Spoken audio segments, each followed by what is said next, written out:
el aula virtual incluso se van corrigiendo solo, así que ustedes mismas, se van a dar cuenta si han contestado bien o mal, van a hacer opciones de verdadero o falso, opciones múltiples, hasta van a tener un puntaje que lo hace el mismo sistema. ¿Ok? Ok, perfecto, se entiende clarísimo, profe. Bueno, me alegro. Justo estaba por decir que ya no estaba admitiendo y empiezo otra vez.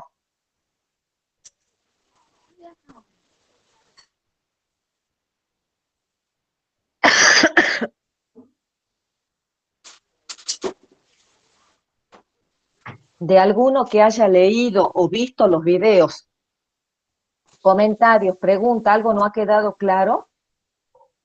El objeto de estudio de la psicología ambiental, ¿qué estudia la psicología ambiental?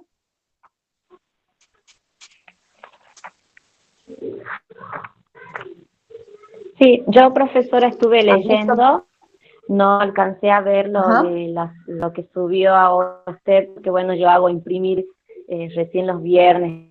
Como no tengo impresora, directamente hago todo lo de los chicos del colegio, más esto, más todo lo que tenga de la facultad. Estuve leyendo, digamos, que era la psicología ambiental, su objeto de estudio, los antecedentes. Me enredé un poco, digamos, en la parte de antecedentes porque es bastante, está claro, pero sí es mucha información. Pero sí está bastante claro el texto. En cuanto al objeto de estudio, ya lo habíamos hablado un poco en la clase anterior, que era más o menos lo que uno ya se imaginaba un poco, esto de que cómo impacta el medio ambiente sobre la psiquis humana y a la vez el ser humano, como modificando los ambientes, también, ¿cómo lo puedo explicar? Cómo hay esta interrelación, digamos, entre ambos, y cómo de esto resulta un determinado comportamiento, un determinado estado mental. Y bueno, también leí un poco acerca de... sí. Sí, seguí. Y bueno, en cuanto a los antecedentes, también vi un poco cómo había surgido, había antecedentes desde Wundt, bueno, y después, como les decía yo, un poco tedioso porque es mucha información, pero comprensible, comprensible toda esa parte. No sé Sí, si es algún mucha compañero quiere información, pero no profundizar un quería que poco se eso. queden. Sí, no quería que se queden con que la psicología ambiental nace en 1958-1960. O sea, ya había antecedentes en psicólogos de Alemania sobre cómo afectaba determinadas características del ambiente sobre los estados de ánimo, sobre la conducta. Lo que tiene que quedar muy claro, especialmente los psicólogos de la Gestalt, que ustedes lo han estudiado en otras materias, lo que quería que quede claro que la psicología ambiental recibe aportes de dos ramas fundamentales para su creación, que es la psicología de la percepción y la psicología social. Eso tiene que quedar muy claro. En el objeto de estudio, cuando hablamos de interrelación, esa misma interrelación ya nos está definiendo los dos subcampos que tiene la psicología ambiental. Porque hablamos de interrelación, o sea, cómo el ambiente o características del ambiente afectan nuestra conducta, nuestros estados de ánimo. Ese es el subcampo de la psicología arquitectónica. Ahora, cómo nosotros con nuestra conducta afectamos la integridad del medio ambiente, ese es otro subcampo que es la psicología conservacionista o psicología de la sustentabilidad. Eso lo vemos aparte, cada uno de estos subcampos es una unidad en el programa. Esta unidad que estamos finalizando hoy tiene que ver con lo que hablamos recién, el objeto de estudio de la psicología ambiental, sus subcampos, los antecedentes, cómo nace, de qué áreas de la psicología recibe aportes, cuáles son las Profe, disculpe que le metodologías interrumpe, con las ¿podría que ir un más se poco usa más en la psicología despacio? ambiental. Porque hay como un eco y se traba su voz. Tienen todos los micrófonos apagados, ¿verdad? Traten de apagarlos, así no hace interferencia cuando yo hablo. Cuando quieran Sí, no, hablar, no sé, me parece habilitan que es más ustedes una el cuestión de la micrófono. acústica del lugar que de micrófonos. Disculpe. Profesora, yo la Bueno, escucho voy a hablar más perfectamente, pausado. tal vez sea un poco el tema de la conectividad que tenemos, pero se la escucha, yo por lo menos la escucho perfecto. Sí, pero además tiene razón el chico, yo suelo hablar muy rápido. Voy a ser más pausada. ¿En qué había quedado? En las metodologías de investigación en psicología ambiental. Yo hice ahí, ustedes habrán visto en el PDF, una descripción de cada método, y el que más se usa en psicología ambiental es el autoinforme, el self-report. ¿M? También, ¿qué más? Y bueno, ahora vamos a ver teorías y modelos. Es importante que sepamos las teorías porque no es solo, uno a veces piensa que esta materia es para crear conciencia y ser más sustentable. Sí, es parte de lo que se deriva, pero nosotros tenemos que tener conocimientos científicos claros de cuáles son las teorías, conocer estas teorías para poder explicar los hechos psicosocioambientales y más cuando estamos en uno de recibirnos, cuanto más teorías tengamos, eso nos va a dar mayor seguridad para explicar los hechos que tenemos que analizar. Bueno, ya hace rato que no estoy admitiendo, así que voy a apagar el video y voy a empezar a compartir la clase. ¿Alguna otra pregunta sobre la clase pasada y los videos? Traten de ver los videos que se han subido de España, que dice más o menos, bueno, de un modo audiovisual, lo que ustedes lo que hemos visto, lo que he subido en el PDF. Pero vean para que también puedan opinar y podamos discutir algo. En la clase pasada había alguien, ay, no me acuerdo si me ha dicho que era de Salto, de Jujuy, no me acuerdo, que hablaba, que me preguntaba si íbamos a hablar de la pandemia. Le he dicho que sí, por supuesto, porque está muy relacionado. Incluso subí un link de un artículo que escribí yo justamente sobre los efectos de la pandemia, de la cuarentena, desde la perspectiva de la psicología ambiental. Eso también está en el aula virtual. Denle en bolilla al aula virtual, por favor, porque ese es el aula. Es el Profesora, aula donde uno pone todo. no encontré yo ese link. Está ahí, Sí, yo sí lo ¿otros leí, lo han visto? profesora. Sí, sí está en el Sí, aula está virtual, yo lo leí. por letras. Sí, Es el primero que Sí, está, arriba de todo, incluso está lo arriba puse. de... No Ah, lo quise bien. poner dentro de Sí, sí. avisos justamente para que no se pierda. Pero ustedes revisen todo en No el lo... aula Sí, virtual, sí revisen está, sí todo, está. revisen avisos, revisen foros, revisen actividades, entren, en todo lo que esté ahí, entren.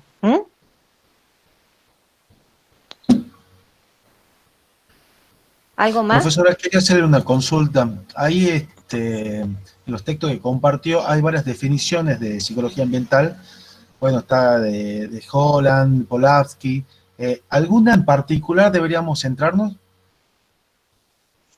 Sí, es la que yo, la que siempre digo que la psicología ambiental estudia la interrelación entre el comportamiento y el ambiente.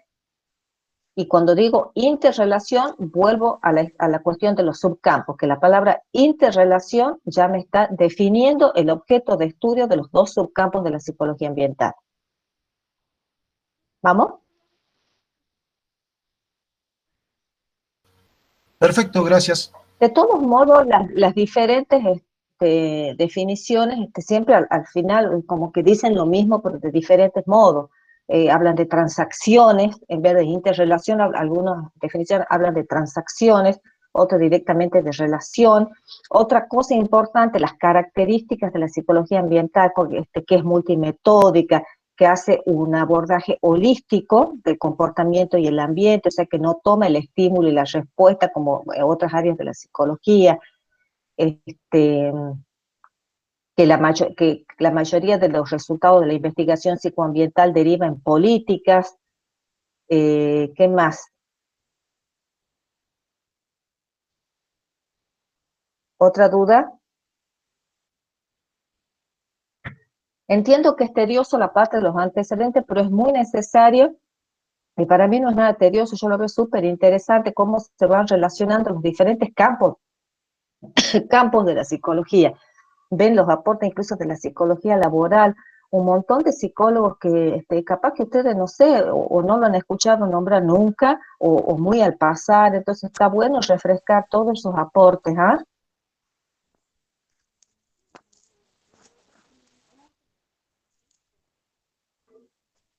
Bueno.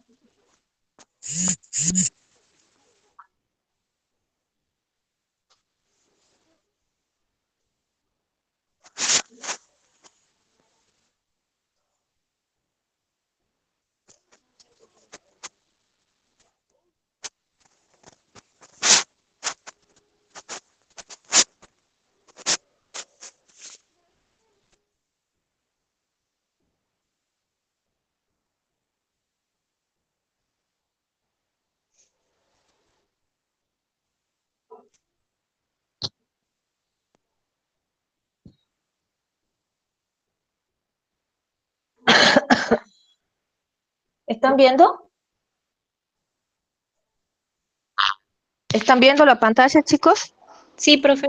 Sí, profe, lo estamos viendo. Sí, profesora. Bueno, lo que vamos a ver, les decía en la clase de hoy, son teorías que explican de qué modo nos relacionamos con el medio ambiente. Hola, perdón. Bueno. Profe, pero todavía no sale nada, va, por lo menos a mí no me sale nada. ¿El resto está viendo mi pantalla? Que dice Sí, profe, sí teorías y se ve. modelos. Sí, la veo. Sí se ve. Sí, profesora. Debe ser que vamos a esperar un ratito, entonces voy a ir diciendo algunas cosas hasta que pueda la compañera ver, ¿no? Vamos a ver teorías que explican cómo nos relacionamos con el medio ambiente, y un modelo de interacción persona-ambiente que es el que vamos a utilizar en esta materia para explicar todos los dos subcampos y todo lo que veamos a lo largo de la materia del cuatrimestre. Bueno, antes de entrar a las teorías específicamente, recordemos qué funciones cumple una teoría, para qué sirven las teorías. Se pueden identificar al menos 3 funciones básicas de las teorías. Primero, las teorías ayudan a predecir las relaciones entre variables. ¿Qué quiere decir? Que se puede controlar lo que ocurre en una variable al regular la otra. Recuerden el viejo modelo no el viejo modelo, disculpen, el modelo de variable independiente, el efecto que tiene sobre la variable dependiente. O sea, controlando, manipulando la variable independiente, yo puedo afectar, o sea, puedo producir una respuesta psicológica a una variable dependiente. Entonces, esta primera función de la teoría justamente ayuda a predecir relaciones entre variables independientes, variables dependientes, variables mediadoras, incluso o terceras variables. Una segunda función de las teorías consiste justamente en resumir grandes cantidades de datos en algunos enunciados teóricos. Una tercera función de las teorías es la generalización de conceptos y relaciones. Cómo se relacionan los fenómenos, lo cual ayuda a resumir justamente el conocimiento en un área particular. Por ejemplo, si la evidencia empírica sugiere que la teoría no está generalizando bien, porque eso es uno de los objetivos de la teoría, generalizar. Si no está generalizando bien, esta teoría puede ser modificada o puede ser directamente rechazada a favor de otras teorías que ofrezcan una buena generalización. Y acá, en psicología ambiental, se torna a veces medio difícil poder generalizar con las teorías, porque en psicología ambiental las relaciones medio ambiente-comportamiento casi siempre son estudiadas en el contexto donde esa conducta, donde esa relación ocurre naturalmente. Entonces, a veces se lleva al laboratorio para aislar alguna variable, pero inmediatamente se vuelve otra vez al campo. Entonces, las teorías, en conclusión, podemos decir que las teorías deben ser constantemente evaluadas así como las hipótesis deben ser verificadas. ¿Pregunta? Empezamos a ver las teorías. Esta era una introducción que quería hacer sobre teorías. Profe, disculpe una consulta para ver si me quedó claro. Lo que dicen Sí. es que es difícil generalizar porque el trabajo se hace in situ y solamente para los requerimientos de ese lugar específico. No sé si entendí Sí, por bien. ejemplo, es difícil, no digo que sea imposible, pero es difícil generalizar y decir, siempre que ocurra tal hecho ambiental va a provocar determinada conducta, ¿entendés?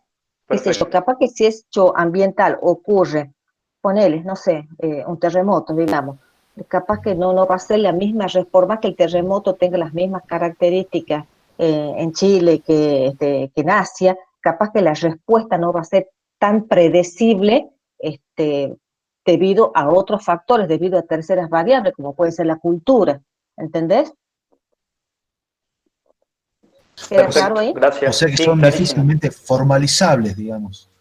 Generalizar, esa es la palabra, no inventen, generalizar. Una teoría tiende, su objetivo es generalizar, pero a veces en psicología ambiental es difícil generalizar, no imposible, porque a veces, y van a ver ahora que son bastante comprobables, reproducibles, ciertas variables y cómo afectan otras variables.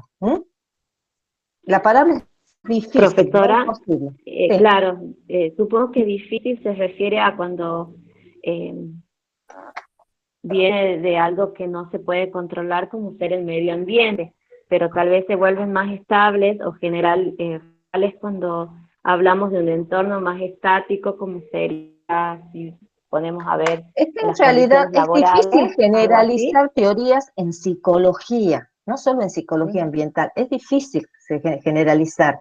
Es Claro, más porque fácil la entra, generalización en la física, por ejemplo.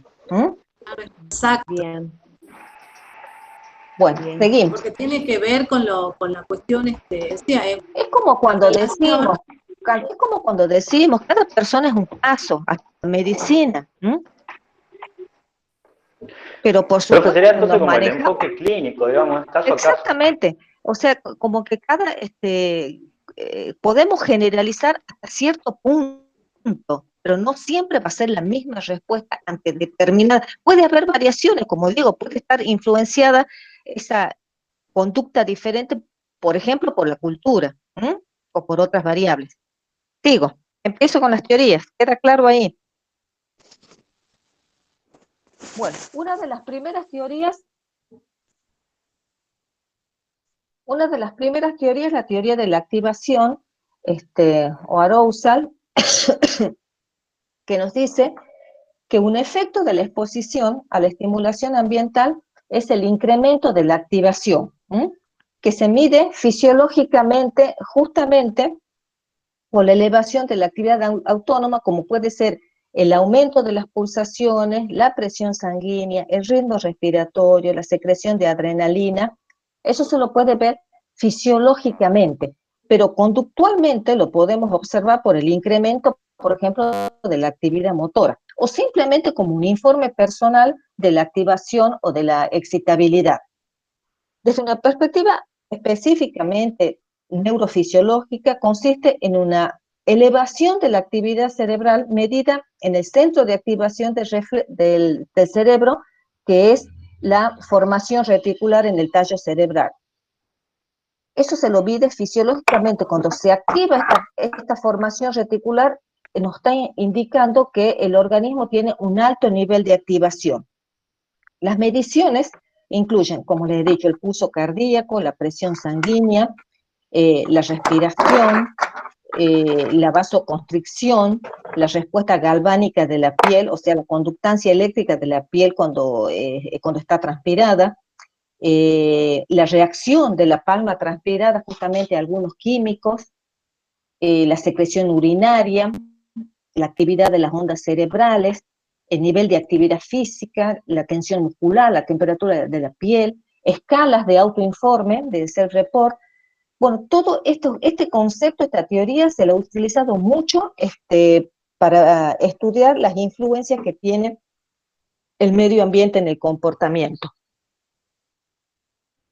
La activación, esto les digo, la activación puede ser dividida, este arousal, en un arousal fásico, que es la respuesta inmediata a la estimulación. A cualquier estimulación ambiental estamos hablando, ¿no? En este caso. Y también está el arousal tónico, que es un nivel de activación general, pero que es más duradero, no es tan inmediato, no es tan como reacción. Lo que tiene que quedar claro acá es que elevan el arousal o la activación tanto los estímulos placenteros como los estímulos displacenteros. Y esta noción se puede extender a muchos factores ambientales, como puede ser el ruido, el calor, la multitud. Ahora bien, ¿qué pasa con el comportamiento? ¿Qué pasa con la conducta cuando este nivel de arousal, de activación del organismo, se mueve de un extremo a otro del continuo? Porque esto se lo puede ver como un continuo, ¿no? Que está por un lado la excitabilidad y en la otra punta, por ejemplo, el adormecimiento. Entonces, por un lado, cuando esta activación va de un lado a otro del continuo, esto puede llevar a la gente a buscar información acerca de su estado interno. La gente se puede preguntar, ¿por qué me pasa esto? ¿Por qué estoy así? Entonces, tratamos de interpretar la naturaleza del arousal y las razones del mismo para lograr cierto control. O sea, en parte interpretamos el arousal de acuerdo a las emociones, por ejemplo, que despliegan otros que están alrededor nuestro, comparando, por ejemplo, nuestras reacciones. Volviendo, por ejemplo, como ejemplo, las víctimas de desastres naturales, cuando están viviendo, experimentando un desastre natural, tienen el arousal muy alto y comparan justamente sus reacciones o sus destinos con los de otros. Entonces, el arousal tiene una consecuencia importante en la conducta. La conducta, digamos, que es lo que la expresión, lo que se ve de esa activación interna. ¿Me siguen? ¿Alguna pregunta? Sí, profesora, se entiende, sí. Cuando digo entiende una muletilla, pero más que nada es que porque quiero escucharle alguna voz, porque si no tengo la impresión de que estoy sola. Sí, sí se entiende, profesora. Bien, por ejemplo, en el rendimiento, ¿hasta qué punto se ha medido esto? Y para que vean que esto sí, a veces sí se puede generalizar, cuando se estudia el arousal en relación al rendimiento, a mi rendimiento en alguna tarea, en una performance. Hay una ley incluso, la ley de Yerkes-Dodson, a ver si la tengo, sí, acá está. Bueno, la ley de Yerkes-Dodson lo que dice es que el rendimiento, por ejemplo, el estudio, ustedes siempre pónganse como ejemplo de algún, de ustedes mismos. El estudio o el rendimiento alcanza su nivel máximo, o sea, es óptimo a niveles intermedios de activación de arousal. Incluso depende si la tarea es simple o si la tarea es compleja. Si la tarea es simple, el rendimiento va a ser óptimo, lo pueden hacer con niveles altos de arousal, pero si la tarea es compleja, se necesita un nivel de activación bajo, más bajo, para tener un rendimiento óptimo. ¿Queda claro esto? ¿Lo ven bien? Sí. Esta relación de U invertida entre el arousal y el rendimiento, o la activación. Profe, ¿puede volver a explicar? No lo comprendo. ¿Qué es el rendimiento para usted? Den un ejemplo de rendimiento. He dicho para el mí, estudio, profe, pero puede ser otra cosa. ¿Ves? ¿Qué otro ejemplo de rendimiento me pueden poner? depende de cómo se lo tome, ¿no? Por ejemplo, si vamos a hablar del rendimiento en función de un objetivo específico, yo calculo que se va a medir en la medida en la que se concrete o no la meta, ¿no? O ese objetivo. Entonces vamos a hablar de un rendimiento positivo o un rendimiento negativo. No sé si va por ahí. Sí, entiendo, pero estoy hablando de cómo el nivel de activación, de excitabilidad del organismo puede llegar a afectar el rendimiento. Entonces les he dicho que esa excitabilidad, si esa excitabilidad está en un nivel intermedio, el rendimiento es óptimo. pero incluso uno puede discriminar ese rendimiento según el tipo de tarea, si la tarea es simple o si la tarea es compleja. ¿Mm? Entonces, si la tarea es simple, con un nivel alto de rendimiento la pueden ejecutar óptimamente, pero si la tarea es compleja, van a tener que tener un nivel de activación reducido. Cuando ustedes entran a rendir un examen, ¿qué es lo que decimos los profesores? Bueno, cálmate, tranquilízate, así podás dar un buen examen, o no decimos eso. O le decimos, Sí, no, eso no, le iba a no, preguntar, ponete profe, tiene nervioso que porque ver, vas a rendir mejor. Tiene que haber un nivel de activación mínimo, obviamente, para que uno pueda manejarse. ¿Mm? una Para que consulta, uno pueda, profe, ¿el nivel de es arousal básico. tiene que ver con los niveles de cortisol? Se puede medir también con el cortisol. Es un Ajá, indicador hormonal, puede medirse. perfecto. Por ejemplo, en ese caso, si estamos Pero también les he dicho que hay otros indicadores, como la presión sanguínea, el pulso cardíaco, la respuesta galvánica de la piel. Eso fisiológicamente, vos estás hablando de una hormona. Por supuesto que se puede medir el nivel de arousal, pero o también con imagen de formación, si hay activación en la formación reticular en el cerebro.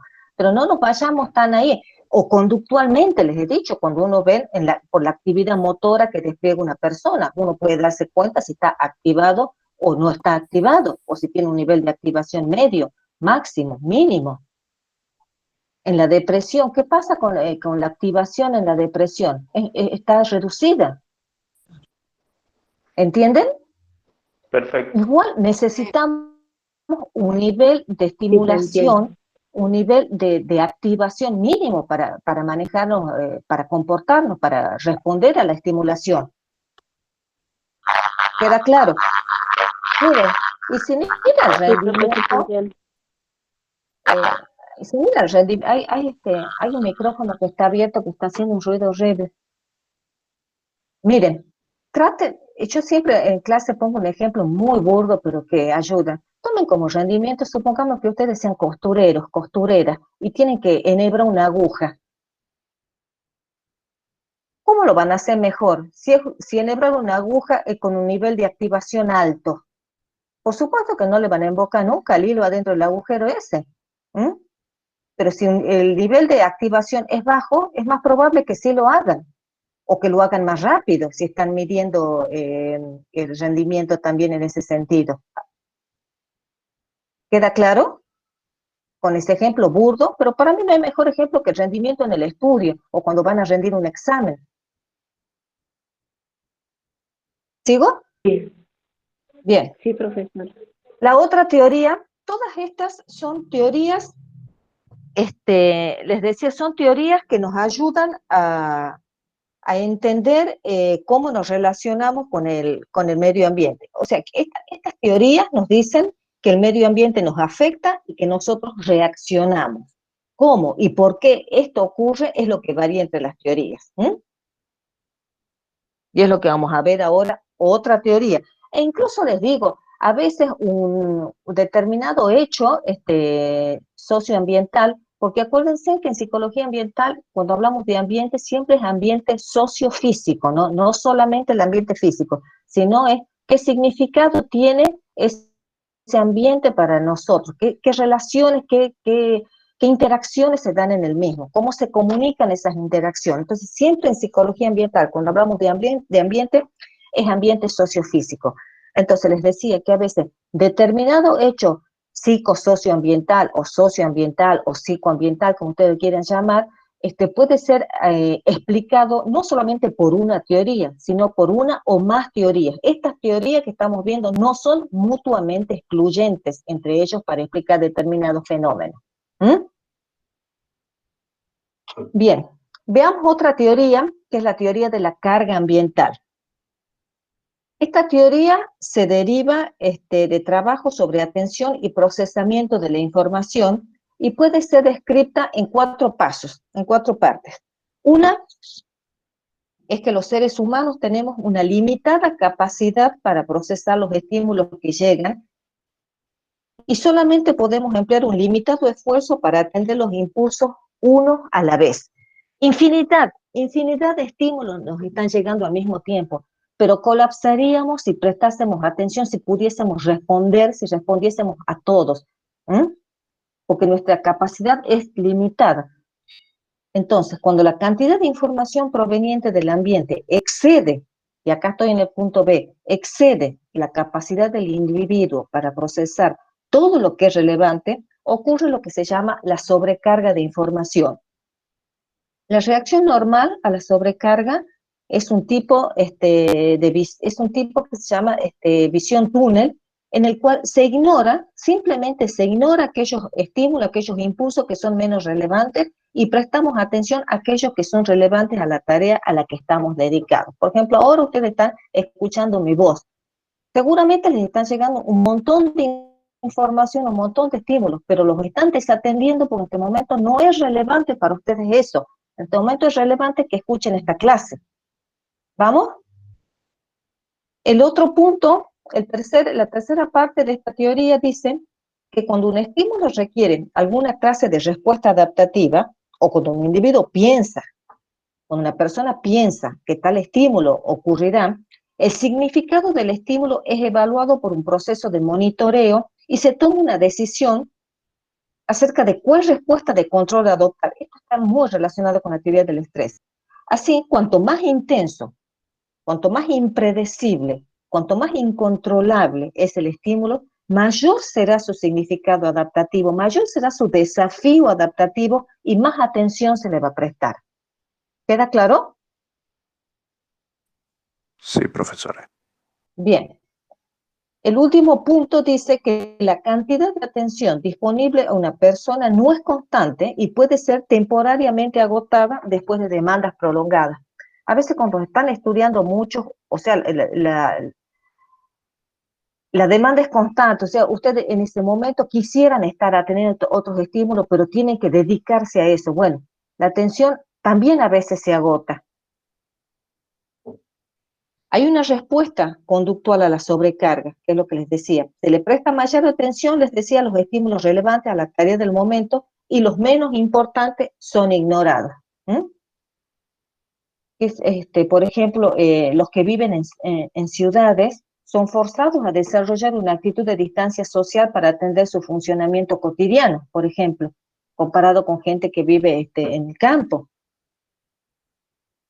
¿Tienen algún otro ejemplo de esto? ¿Se les ocurre otro ejemplo? Vayamos viendo ejemplos de cada teoría, así la vamos entendiendo mejor. Profe, esta teoría tiene algo del conductismo y de la... Puede ser, porque una vez leí esto de que postulaban que la capacidad receptiva del ser humano de información es modal. Entonces como va estímulo por estímulo y después aparece algo que... No. El conductismo tiene un esquema muy claro que es el estímulo-respuesta. Y en este caso no. La carga ambiental viene, pero está muy relacionado con la psicología cognitiva y todos los estudios de atención y procesamiento de la información. Y figura a fondo de la Gestalt también, ¿verdad? Esto de la visión túnel. Sí, pero no tiene que ver específica. A veces se toman, incluso acá se toman muchos términos de la informática pero no se refiere a la visión túnel de que podría llegar a hablar la psicología de la Gestalt. Lo que sí, y esto es algo que se sabe en psicología, es que tenemos, y en fisiología también, que tenemos una limitada capacidad para procesar todos los estímulos, o sea que colapsaríamos si procesásemos todos los estímulos a la vez. Entonces, ¿de qué modo sobrevivimos? Prestando atención a los estímulos que son relevantes para nosotros en ese momento, y después seguimos con otros estímulos, pero a veces hay una demanda sostenida, como cuando están preparando una materia, y sí, a veces esa atención se ve afectada, y y se colapsa, o a veces se dan fatigas que tienen otros modos de restituir después esa atención. Bueno, ¿Entienden? la otra vez estaba leyendo un artículo, profe, que decían justamente que en realidad la capacidad de la conciencia es limitada y que en realidad estamos como recibiendo constantemente todos esos estímulos, que nada más que capaz que no nos damos cuenta, que seleccionamos con la conciencia de a uno, de a dos, de poquito, pero en realidad todo el tiempo estamos recibiendo y el cerebro actúa y reacciona, entonces Bueno, sí, esa información es lo que he por ahí dicho. queda. Sí, es lo que he dicho, pero Claro. es una cuestión de supervivencia. Claro. de organización mental. Bien, sigo con la otra. Que ver. ¿Cómo? No escucho bien. No, se me ocurría a mí, en relación a la gente que vive en el campo, que suele decir que son más lentos, más tranquilos, por los estímulos que tienen, que no son tan, o sea, no llegan a acelerarse de manera en la que de la gente que vive en la ciudad, digamos, que está más sobresaltada, Esto, más estresada. sí, a mí me gusta esa palabra, no son tan desafiantes, no desafían tanto nuestra capacidad de adaptación, porque de eso se tratan estas teorías, están explicando de qué modo nos adaptamos o no nos adaptamos a la estimulación ambiental. Siempre lo que subyace debajo de todo esto es la teoría de la homeostasis, siempre tendemos a la homeostasis, ya sea la carga ambiental o la activación que vamos viendo hasta ahora, desafían nuestras capacidades adaptativas, que siempre tienden a lograr un equilibrio. Capaz que la gente del campo no tiene estímulos tan desafiantes, pero o tienen, pero son diferentes a los de la ciudad, pero se supone que tienen un ambiente más predecible que el que vive en la ciudad. Por eso yo acá lo marco con otro color.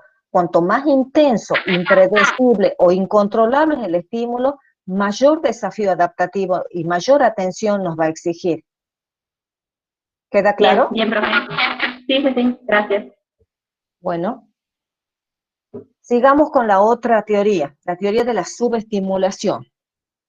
Este enfoque teórico sugiere que muchos problemas ambiente-comportamiento son el resultado de una subestimulación o muy poca estimulación. Algunos teóricos sugieren que el ambiente debería a veces ser construido de una forma más compleja y estimulante, ellos dicen, para restituir el entusiasmo y el sentido de pertenencia a la percepción que una persona posee sobre su ambiente. Y acá vuelven otra vez a la comparación con los ambientes urbanos y rurales. Eso ocupa muchos tópicos en psicología ambiental, les digo, la comparación de ambientes rurales y urbanos. Entonces, se dicen, algunos estudios dicen que, por ejemplo, los campos, los bosques, las montañas contienen una infinita variedad de patrones de estimulación visual, mientras que las áreas urbanas contienen el mismo patrón repetido en cada calle. Ustedes han visto que el mismo patrón se repite en cada cuadra, cuadra por cuadra. Esta falta de estimulación, dicen los adeptos de esta teoría, conduce al aburrimiento y de algún modo es responsable de enfermedades urbanas como la delincuencia juvenil y el vandalismo. Yo lo veo bastante reduccionista en este sentido a la explicación, pero bueno, yo creo que siempre deben ser multidimensionales las explicaciones, especialmente a cuestiones como el vandalismo, pero es un aspecto a tener en cuenta esto. ¿Pregunta? ¿Qué opinan de esto?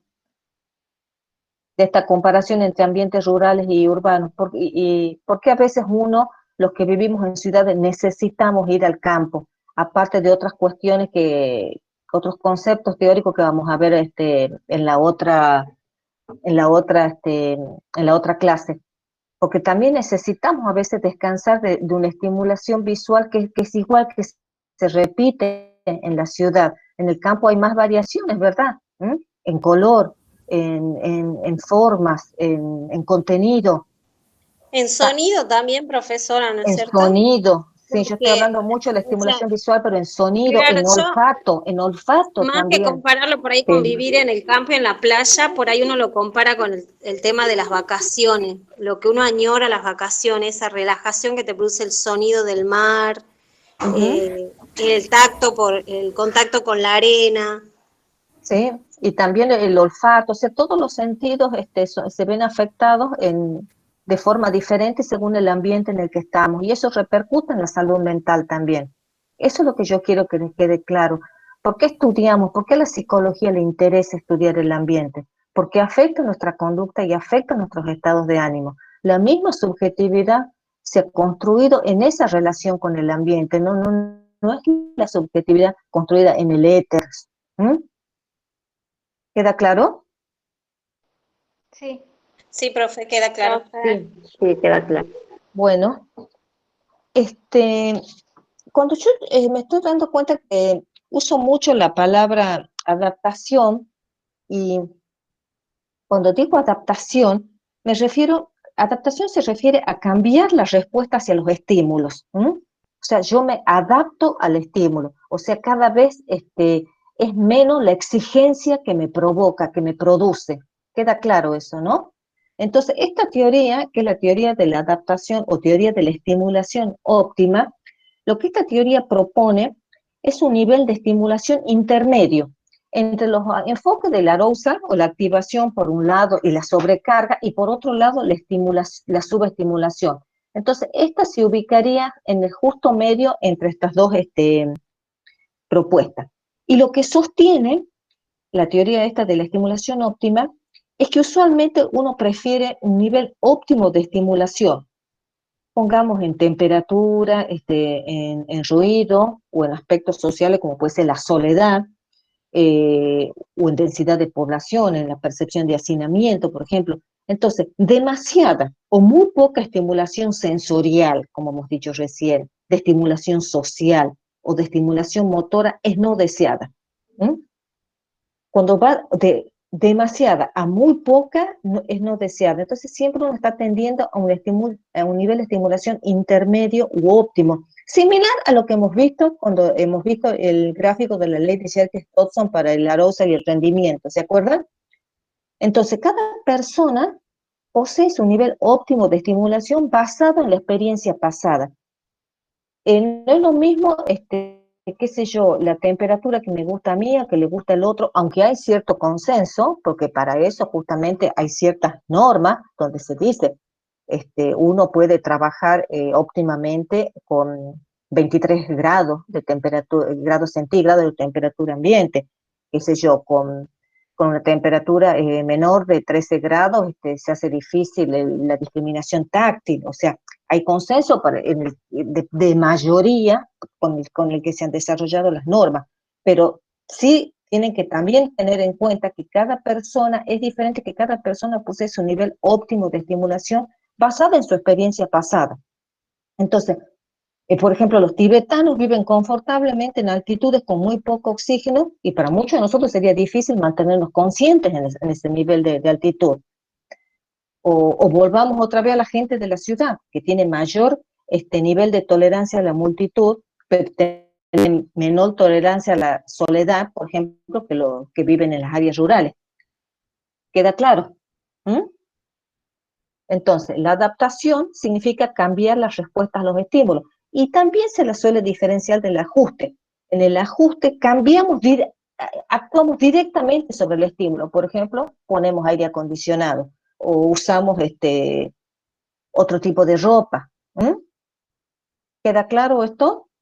También se suele diferenciar, ahora ya no tanto, pero hace mucho en psicología. Ahora se usan indistintamente, pero hace mucho en psicología nosotros solíamos diferenciar entre adaptación y habituación. La adaptación se refería a procesos cognitivos y la habituación se refería a procesos fisiológicos. Ahora ya en adaptación ponemos las dos cosas, tanto lo cognitivo como lo fisiológico. Por ejemplo, la adaptación, como le decía recién, a temperaturas cálidas involucraría que gradualmente nos vayamos acostumbrando al calor y transpiremos más eficientemente cuando nos exponemos al calor. El ajuste, les repito, involucraría usar ropas más livianas o instalar aire acondicionado, de modo tal que el estímulo, temperatura en este caso, llegue a nuestra piel mucho más frío. Entonces, esta teoría sugiere que cuando se tiene que elegir entre la adaptación y el ajuste, la gente elige lo que causa menos disconfort. O sea, a menudo es difícil identificar un nivel óptimo de estimulación como para hacer una predicción. En este sentido se necesita más investigación para cuantificar los niveles de estimulación ambiental para poder predecir relaciones medio ambiente-comportamiento. Profesora, ¿podríamos decir que la gente que está en las áreas rurales tiene un mejor nivel de adaptación, y en cambio en la ciudad, en las zonas urbanas, hay un esfuerzo al ajuste? Sí, se puede decir en general eso, sí. Sí, la gente, como que la gente tiene, el campo está más adaptado a su entorno, porque yo creo que es más predecible. Los estímulos que llegan a la gente que vive en el interior, en el campo, es más predecible. En la ciudad estos estímulos son más cambiantes, más impredecibles, más intensos. ¿M? Pero supongamos que de pronto llegue un terremoto, va a ser el mismo nivel de desafío tanto para la gente del campo como para la gente de la ciudad, en cuanto al estímulo. Ahora, ¿cómo lo toma la gente? ¿Cómo lo percibe? ¿Cómo reacciona? Puede haber diferencias según sea una gente que viva en áreas rurales o que viva en ambientes urbanos. ¿Queda claro? Pero el estímulo va a ser el mismo, en el caso de que estoy hablando de un terremoto. O la magnitud puede ser diferente, no es lo mismo en una ciudad que se vengan abajo edificios, pero qué sé yo, en el campo se puede abrir la tierra con mucha más amplitud. ¿Quieren decir otro ejemplo? ¿O con el ejemplo los he confundido más?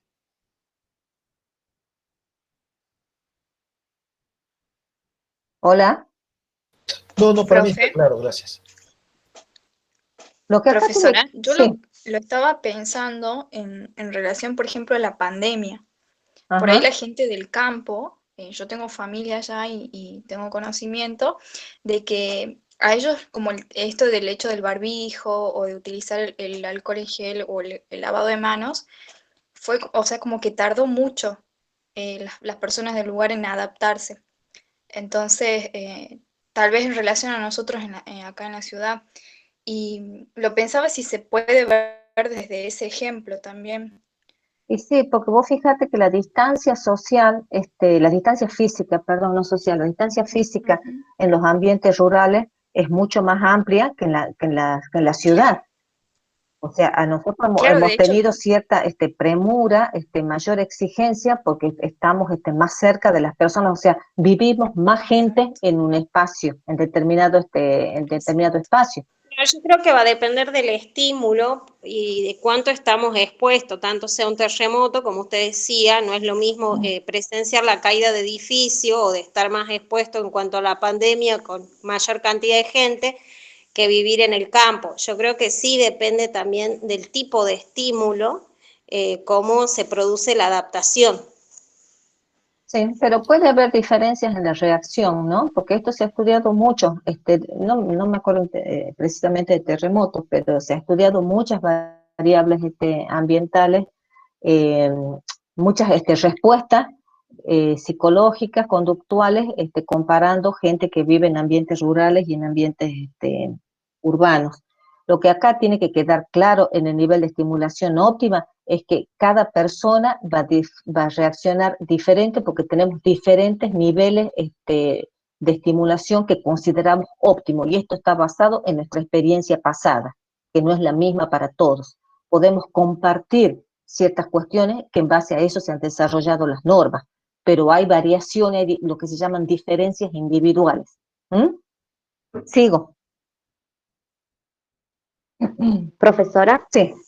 puede ser no sé, un ejemplo que por ahí, yo trabajaba en un frigorífico y bueno, en el frigorífico se sienten por ahí muchos olores por el procesamiento, digamos, que lleva a cabo la empresa.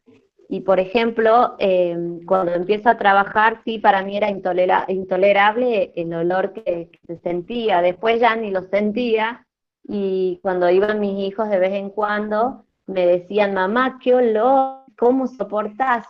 Un poco Sí, tiene que porque te ver esto, digamos, adaptaste, te la adaptaste, sí, sí, adaptación.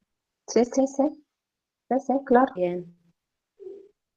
Bien, la próxima teoría es la teoría de la limitación del comportamiento. Eh, él o la que leyó lo que yo escribí sobre la pandemia, van a ver que yo explico justamente las diferentes reacciones a la pandemia por esta teoría, por la limitación del comportamiento. Lo que dice esta teoría es que la percepción de la falta de control sobre la situación es el primer paso en lo que llamamos este modelo, esta teoría de limitación del comportamiento de la estimulación ambiental. El término limitación ya en este contexto nos dice que algo del ambiente está limitando o interfiriendo con lo que deseamos hacer. Lo más importante es la interpretación cognitiva de la situación como que está más allá de nuestro control. Y esto se tiene que grabar a fuego. Cuando en psicología mental siempre vamos a usar la palabra, el concepto de control percibido. Hay un control objetivo, pero también a lo que a nosotros nos interesa es el control percibido, la percepción de control que tenemos. Entonces, cada vez que sentimos que nuestra libertad de acción está siendo limitada, la reactancia psicológica nos lleva a tratar de recuperar esa libertad, disculpe. Todo lo que necesitamos es anticipar que un factor ambiental está por restringir nuestra libertad. La consecuencia última de la pérdida de control, de acuerdo con esta teoría, es el aprendizaje de la imposibilidad. Esto quiere decir, si fallan los repetidos esfuerzos para recuperar el control, podríamos comenzar a pensar que nuestras acciones no tienen efecto sobre la situación. Entonces nos detenemos en el intento de recuperar el control, aun cuando desde un punto de vista objetivo, como decía, nuestro control ya ha sido recuperado. Pero si nosotros percibimos que no lo hemos recuperado, que está fuera de control, aprendemos que estamos imposibilitados. Y eso, les digo, a menudo lleva a estados depresivos. Entonces, los pasos son percepción, la percepción de la pérdida de control, la reactancia y el aprendizaje de la imposibilidad. ¿Queda claro? Bueno, tomemos un ejemplo. Yo he puesto el de la pandemia, pero ¿se les ocurre otra? Yo explicaba lo que decía ahí, la persona que haya leído el artículo, que muchos del malestar en la cuarentena era justamente porque percibíamos que nuestro comportamiento estaba limitado, o sea que no podíamos hacer lo que veníamos haciendo, lo que queríamos hacer. Y muchas veces justamente se rompía la cuarentena por esa falta de aceptación de que esa restricción era, bueno, por una cuestión de salud pública. ¿A alguno se le ocurre otro ejemplo? Lo que tiene esta teoría es que enfatiza las reacciones individuales y a veces minimiza la situación total, pero es una teoría que yo la uso mucho, la verdad, para explicar algunos fenómenos, algunos hechos ambientales y cómo reaccionamos a esos hechos. ¿Se le ocurren algunos otros? Profe, ¿Sí? yo soy de Jujuy y recuerdo cuando me fui a vivir a Tucumán, bueno, era febrero y hicieron creo que 4 días de un calor insoportable. Y al cuarto día, o sea, yo ya había intentado estudiar, no sé, en la bañera, viste, ducharme, de todo, todos los consejos. Pero el cuarto día, bueno, yo desde era joven, era pequeña, me largué a llorar y llamé a mi casa diciendo que me quería volver, porque nunca en mi vida había sentido semejante calor y que me mareaba mucho. Y nos pusimos a charlar con amigas y estaban todos en la misma condición. Finalmente compré un aire, pero bueno, fue muy choqueante porque acá en Jujuy, en ese entonces, no hacían las temperaturas que hacían en Tucumán y no podíamos dormir, básicamente. Creo que varios días sin dormir ya fue como desesperante. Bueno, no sé, pienso que se puede relacionar. Pero ¿no lo ves vos más a ese ejemplo con esta teoría? Bueno, es que como les decía, el mismo hecho se puede explicar con varias teorías, ¿no? No solo con una. Por ejemplo, el de la activación, esto de que decía cómo hago para estimulación óptima. Sí. Y que no había forma. Sí, lo de la temperatura humana a mí sí me ha pasado. Una vez tenía una becaria que venía de Buenos Aires, lo primero que me dijo, tengo miedo de no soportar el calor de Tucumán. Y sí, es como sienten que no lo van a poder controlar, que van a perder el control sobre eso. Profesora, ¿podremos decir de que de la limitación del comportamiento está más cerca de aquellos estímulos que nos golpean en forma de de sorpresa, digamos, qué sé yo, una inundación, qué sé yo, estamos durmiendo y hay un terremoto y tenemos que salir, en ese sentido.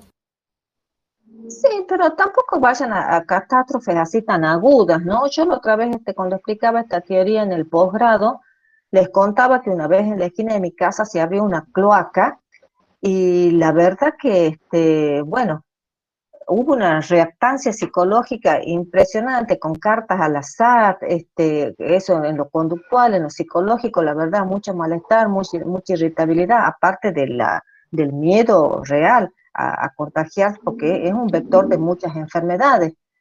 Qué sé yo, los autos pasaban por ahí, uno después entraba el auto al garage con esas ruedas contaminadas. Entonces, no piensen en cosas tan lejanas o tan que Claro, pasan no, de vez lo en que yo cuando. Estamos lo que yo rodeados lo de un planteo, montón de cuestiones ambientales que realmente desafían nuestra percepción de control sobre la situación. claro, yo lo Bueno, la planteo, pandemia esto ya fue lo máximo que no se, que no se la pudo predecir, aunque era bastante predecible. Pero sí. Pero no se imaginen algo tan agudo, ¿no? Como un yo lo terremoto. Puede planteaba ser eso. Lo planteaba en función de que la adaptación lleva un tiempo cronológico un poquito más amplio, en cambio la limitación de comportamiento es algo que nos impacta en forma de repente, a eso me refería. Claro, de pronto ya no podés seguir haciendo lo que estabas haciendo. Ya tu vida ya no es la misma. En ese sentido, sí, puede ser un estímulo más agudo que en los anteriores. Sí, puede ser. Bien, ¿sigo? Sigo con otra teoría. Sí, profe. La teoría del estrés ambiental. Esta ya es más, está más conocida para ustedes. Los estresores, ustedes saben, incluyendo las presiones laborales, las crisis de pareja, los desastres naturales que decíamos recién, las mudanzas, son consideradas circunstancias adversas que amenazan el bienestar de una persona. Y el estrés es una variable interviniente definida como la reacción a esa circunstancia. Esta reacción incluye componentes emocionales, conductuales y fisiológicos. A veces se puede dar la reacción solamente en una dimensión, o a veces en dos, o a veces en las tres. Entonces, eso ya lo saben, porque lo han visto en otras materias. Ahora bien, los estresores ambientales tienen tres categorías generales. Están los hechos catastróficos, como los desastres naturales, las guerras, los accidentes nucleares, los incendios. Después están los estresores personales, como las enfermedades, la muerte de un ser querido. Todos son hechos que son poderosamente suficientes para desafiar las capacidades adaptativas del mismo modo que lo hacen los hechos catastróficos. Y después están los estresores del entorno, que son menos poderosos, son más graduales, pero son más crónicos, como es la polución, que no nos damos cuenta, pero que tiene así un efecto diario, cotidiano, pero no es tan agudo como puede ser un desastre natural, pero es un estresor poderoso. Bien, y esto quiero que se lo recontragraben a fuego. Que un hecho ambiental resulte estresante para unos, o para algunos individuos, para otros no, que resulte estresante o que resulte no estresante, depende de factores psicológicos individuales, como hemos dicho recién, hemos dicho experiencia pasada, que son los recursos intelectuales, la experiencia pasada, la motivación, diferentes factores que tienen que ver personales individuales y también tiene que ver con aspectos del estímulo. El control sobre el estímulo e incluso la inmediatez disculpe, la inmediatez del estímulo. Esto lo vamos a ver enseguida cuando lleguemos al modelo, porque el mismo hecho ambiental a algunas personas les resulta estresante y a otras personas no les resulta estresante. ¿Por qué un hecho ambiental a veces a la misma persona les resulta estresante y en otra situación o condición no les resulta estresante? Tiene que ver con estos dos factores, con factores individuales y con aspectos del mismísimo estímulo.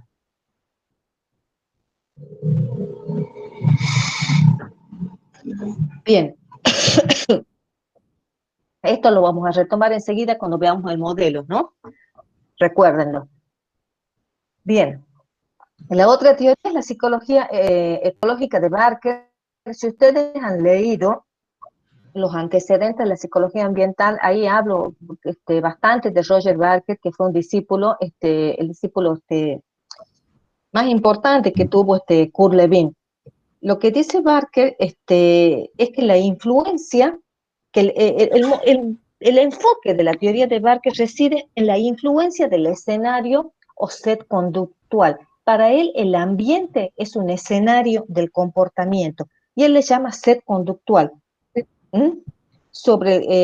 Y cómo incide sobre el comportamiento de un gran número de personas. Barker toma, como viene de la psicología social, casi nunca toma comportamientos individuales, siempre toma comportamientos grupales.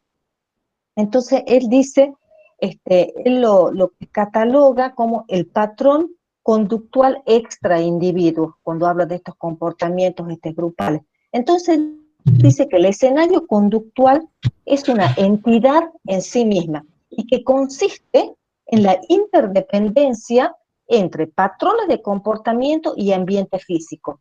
Nunca habla del ambiente objetivo del escenario por un lado y del comportamiento grupal por el otro. Él dice que es una entidad interdependiente, que es esa de interdependencia entre los patrones de comportamiento extraindividuos, grupales, y el ambiente físico. Lo toma como una entidad en sí misma. Entonces,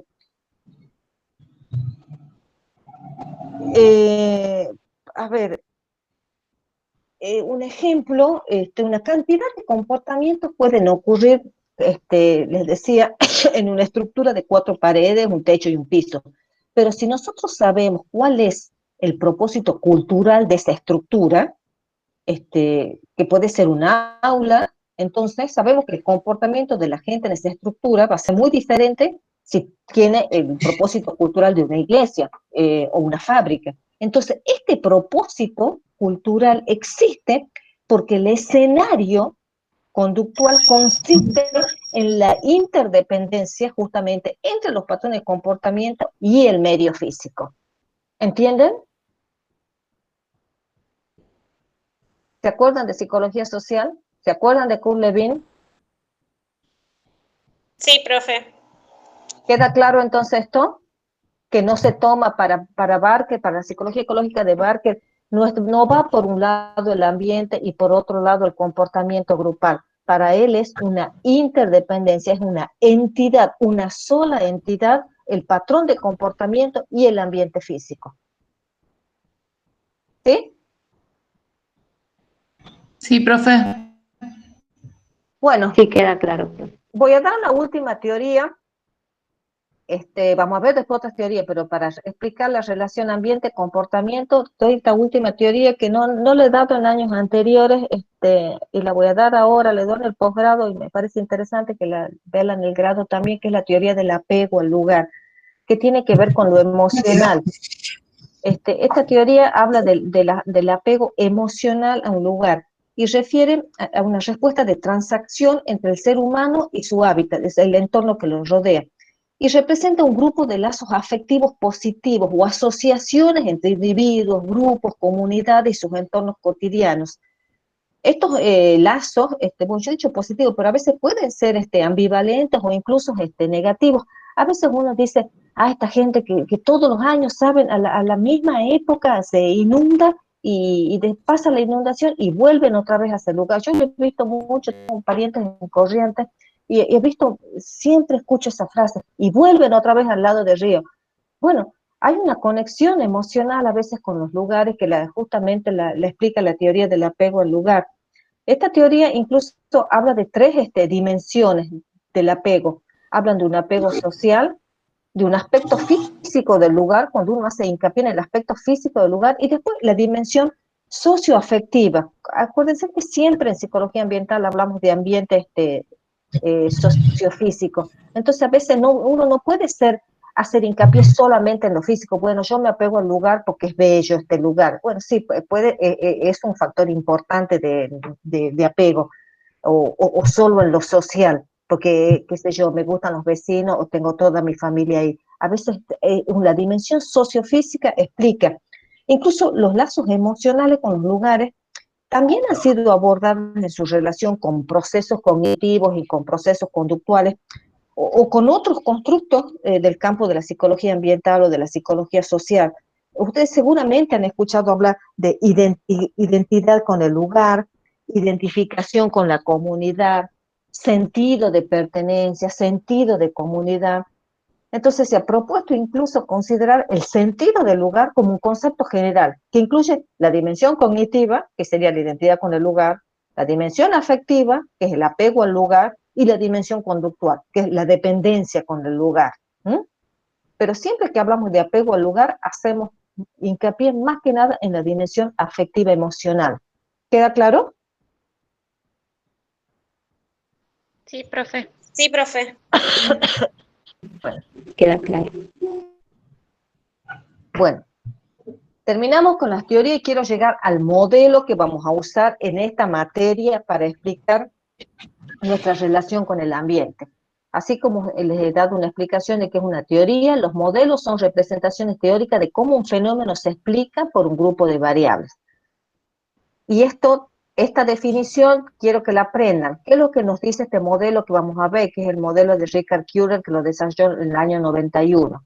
Este modelo lo que nos dice, nos explica, describe cómo una persona puede sentir y actuar, porque hemos dicho que el ambiente afecta los estados de ánimo y la conducta. Entonces, lo que este modelo nos describe es cómo una persona puede sentir y actuar bajo la influencia del medio ambiente físico y social, mediado por sus tendencias de reacción individual, que es lo que hemos dicho recién cuando veíamos la teoría del estrés. ¿Por qué para algunas personas un hecho ambiental es estresante y para otros no es estresante? Porque va a depender de nuestros recursos individuales. ¿Por qué para una persona que vive en un área rural es diferente a una persona que vive en un área urbana? Va a depender también del ambiente físico y también de nuestros recursos individuales. Entonces, este modelo, el de Kuehler, está formulado a un nivel molar, integral, holístico de la interacción ser humano-medio ambiente. Y está ampliamente basado en conceptos de la neuropsicología. Estos conceptos fueron agrupados en lo que se llamó el proceso emocional básico. Entonces, este proceso emocional básico, la neuropsicología dice que los seres humanos reaccionamos en base a 4 emociones básicas. Activación, que la hemos visto en la rosa, orientación, evaluación y control. Entonces, según este modelo, este proceso emocional básico está parcialmente afectado por el ambiente físico. Por ejemplo, nuestra casa, la oficina, la facultad, y también está parcialmente afectado por el clima social. Cómo son las interacciones que se dan en ese ambiente. Después, esto es influenciado por las actividades que ocupa la persona durante el curso del trabajo o incluso del tiempo libre. Esta influencia también varía en extensión en el tiempo, es modificada por los recursos, perdón, por los recursos personales, como es la constitución, la experiencia. O sea, el medio ambiente activa en varios modos, desde diferentes posiciones. Y el individuo, la persona, se va a esforzar en retener el control sobre la situación. Para eso va a apelar a diferentes estrategias de adaptación, de defensa, de control, a nuevas estrategias. ¿Queda claro este modelo? Este modelo justamente lo que me resume son varias de las teorías, casi todas las teorías que hemos visto anteriormente. Pero lo que me... Profesora, usted habla de 4 conceptos: orientación, activación, ¿y cuáles eran los otros 2? Activación, orientación, evaluación y control. Según la neuropsicología, esto me define el proceso emocional básico, que en general los humanos reaccionamos en base a estas 4 emociones básicas. Y lo que me dice el modelo es cómo ese proceso emocional básico está influenciado por el ambiente físico, por el ambiente social, por actividades que van variando en el tiempo, pero todo esto está mediado, y esa palabra ustedes la conocen porque son terceras variables variables intervenientes o variables mediadoras, todo eso está mediado por los diferentes recursos individuales que tiene una persona. Por eso, un hecho ambiental puede ser estresante para mí y no estresante para vos, porque vos y yo diferimos en nuestros recursos individuales. Yo puedo decir acá por tu tipo de personalidad, pero quiero hacer una cosa más general, menos clínica, por nuestros recursos individuales. Qué sé yo, nuestra constitución, nuestra experiencia pasada, los recursos de afrontamiento con los que cuento. ¿Entienden, gente? Es muy importante que lo entiendan. Es muy importante porque toda la materia, todísima la materia, está basada en este modelo. Entonces, volviendo a lo que les decía, el modelo describe cómo una persona puede sentir y actuar, porque hemos dicho que el ambiente afecta a los estados de ánimo y la conducta, cómo una persona puede sentir y actuar influenciado por el ambiente físico, por el ambiente social, y todo esto mediado por los recursos individuales de la persona. ¿Quieren que hablemos un poquito de estas emociones? Bueno, ¿qué hora es? Yo ya me perdí la hora. Bueno, tenemos hasta unos minutitos más, ¿ah? Bueno, de la activación de la arousal, ya hemos hablado, ¿se acuerdan? Que fisiológicamente, cuando uno dice activación arousal, inmediatamente uno remite a la formación reticular que está en el cerebro, en el tallo cerebral. Que es una estructura, la formación reticular es una estructura muy estudiada intensamente, aún hoy no está dicho todo sobre la formación reticular. Es una estructura formada por un conjunto de núcleos y fibras nerviosas que se encuentran en el tronco encefálico. Espere a ver que vuelva lo que tenía en la primera diapositiva. Acá está.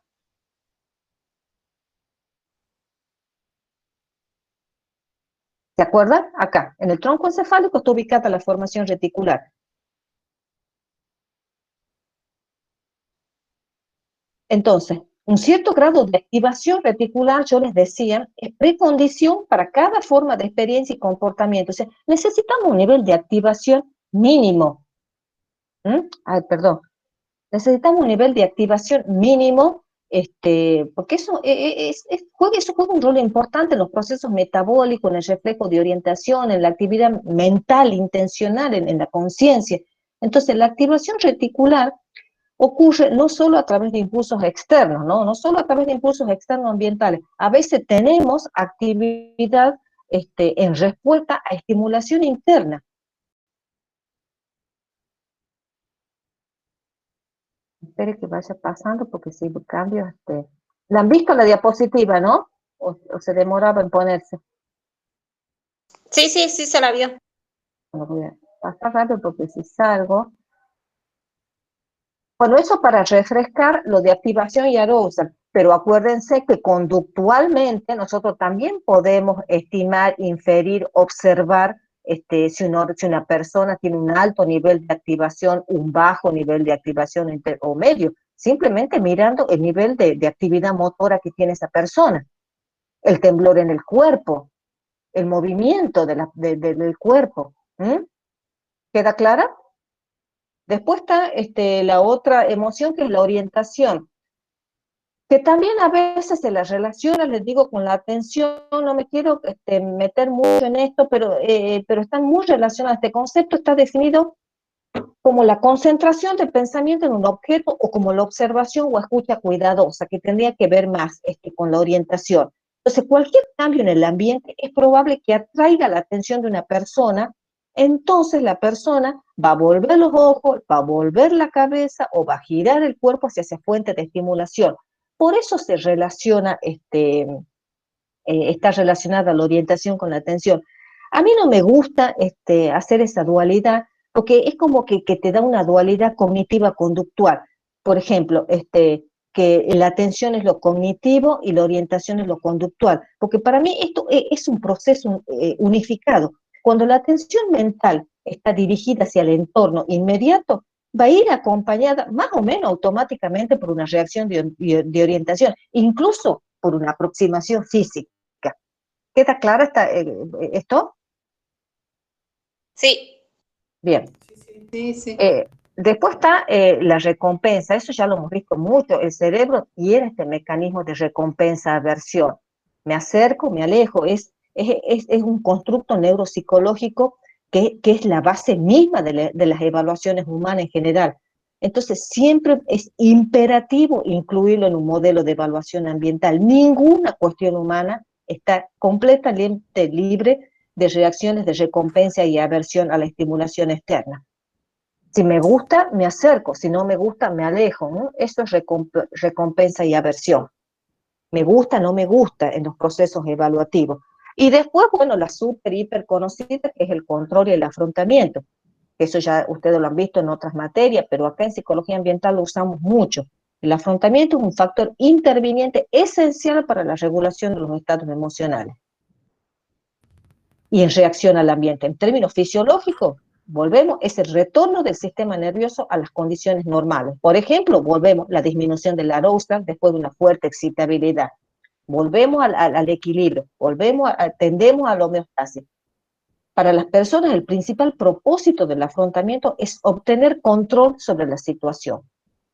Ese es el objetivo del afrontamiento. Los estresores ambientales como el ruido, el calor, la polución del aire, causan mucho estrés cuando la persona es incapaz de afrontarlo, ya sea que se trate de un control objetivo o del control percibido, ¿no? Que siempre vamos a hablar nosotros de control percibido. Entonces, la canalización de la arousal en términos de afrontamiento o control es un componente esencial en la interacción de las personas con el ambiente. Y la mayoría de las emociones humanas constituyen combinaciones complejas de estas dimensiones básicas: activación, orientación, evaluación y control. La depresión, por ejemplo, puede ser descrita en términos de baja activación, orientación difusa, aversión moderada y pérdida de control. Pero ustedes tienen que tener en claro siempre que las emociones humanas están a menudo relacionadas tanto con las experiencias pasadas como con la situación presente, y que siempre hay que es difícil interpretarlas en ausencia de un marco cognitivo y contextual. ¿En qué contexto se está dando? Por eso cuando decimos la generalización es difícil, me refiero a esto, porque hay que ver siempre en qué contexto se está dando. Bueno, con esto terminamos la clase de hoy. Todo esto está en el PDF que les he subido ayer. Yo les digo que va a ser mucho más fructífero y menos aburrido para mí si leen los PDF de las clases antes de la clase, así podamos hacerla más dinámica y no tenga esta sensación de soledad que tengo. ¿Queda claro? Sí, profe. Sí, profesora. Sí, profesor. Sí, queda claro. Sí, profe. Bueno.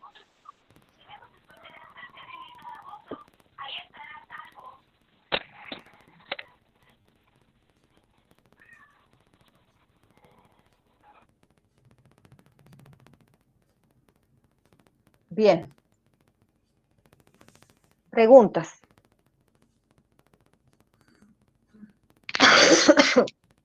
Bueno, ya hemos ido viendo uno por uno, han ido preguntando, así que estudien, revisen, entre hoy, mañana o el fin de semana seguro, porque creo que no voy a poder, les voy a subir el cuestionario para evaluar todo esto, este PDF que tiene esta clase y del anterior.